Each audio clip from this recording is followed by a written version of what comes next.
এবং ইন্টারিম গভর্নমেন্টের মাধ্যমে এদেশের সমস্ত কার্যকলাপ চলবে।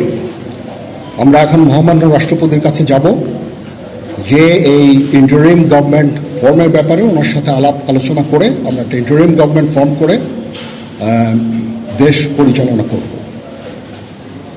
আমি আপনাদের কথা দিচ্ছি, সমস্ত হত্যা, সমস্ত অন্যায়ের বিচার আমরা করব। আপনারা সেনাবাহিনীর প্রতি আস্থা রাখেন।